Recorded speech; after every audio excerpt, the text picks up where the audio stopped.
Salut à tous, j'espère que vous allez bien. Aujourd'hui, on se retrouve pour le débrief de la 7e manche du championnat de France des rallyes, le rallye Cœur de France, où 70 concurrents étaient attendus au départ du rallye. C'est très peu comparé aux 216 concurrents du rallye du Mont Blanc la manche précédente. Après, il ne faut pas oublier qu'il n'y avait pas la Stellantis Cup ni le Clio Trophy, ce qui explique aussi le nombre moins important d'engagés. C'est un rallye particulier, très rapide, avec des grosses cordes, où les conditions météorologiques n'ont pas été forcément faciles, ce qui a donné du spectacle.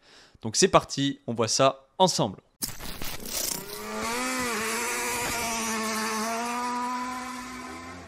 Jean-Marie Cuoc, le double champion de France asphalte des rallyes, était présent sur cette manche avec sa Citroën C4 WRC. Et il commence fort avec son copilote Éric Vallon avec un scratch dès la première spéciale.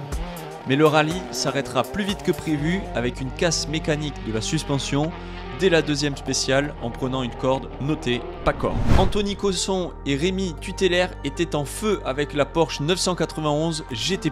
En effet, ils terminent ce rallye Cœur de France à une 5e place scratch du rallye.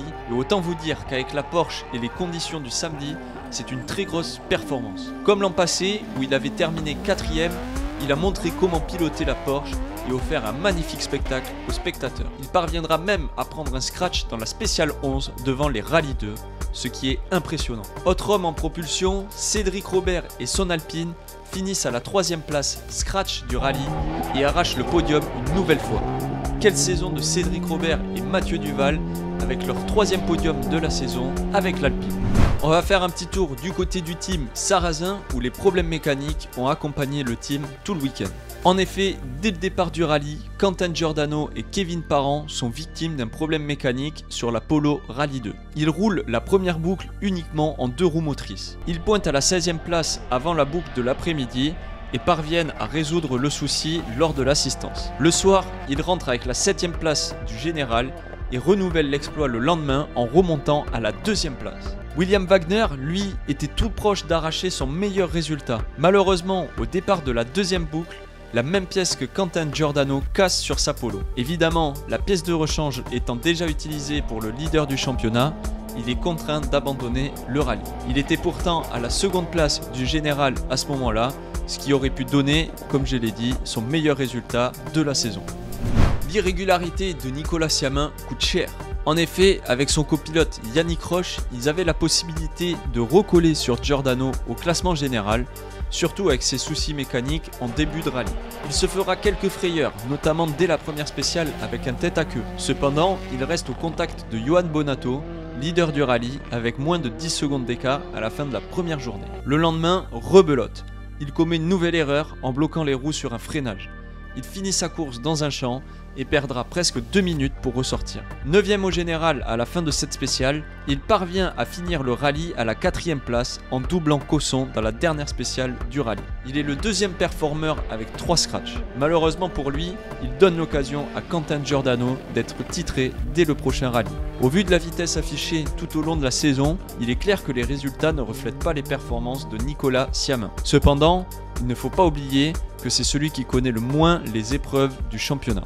D'où peut-être ce manque de régularité. Johan Bonato et Benjamin Boulou parfait une nouvelle fois avec la victoire à la clé de ce rallye Cœur de France. Meilleur performeur avec 6 scratchs, c'est la 6e fois qu'il remporte ce rallye. Il aura mené le rallye du début jusqu'à la fin, hormis dans la première spéciale où Cuoc fait son scratch. C'est sa 3e victoire consécutive au championnat cette année, mais malheureusement, les abandons du début de saison le pénalisent trop pour pouvoir revenir sur Giordano. Pour terminer, un petit tour rapide dans les autres classes. Le 2 roues motrices est remporté par Cédric Robert bien évidemment. L'Alpine Elf Trophy, lui, est remporté par Grégory Fontalba. Et concernant le championnat féminin, Sarah Rumeau a abandonné sur sortie de route et laisse donc la victoire à Mireille Viduera. Concernant les amateurs, gros bravo à Sylvain Maillet qui termine à la 12e place scratch du rallye avec sa 208 R2. Voilà, ce débrief est terminé. N'oubliez pas de liker, vous abonner et commenter la vidéo si le contenu vous plaît pour me soutenir bien évidemment. Nous on se retrouve pour le prochain débrief, le rallye Terre des Cardabelles, où on risque bien de voir Mathieu Franceschi titré sur ce rallye puisqu'il est invaincu depuis le début de saison. Moi je vous dis à très vite. Ciao!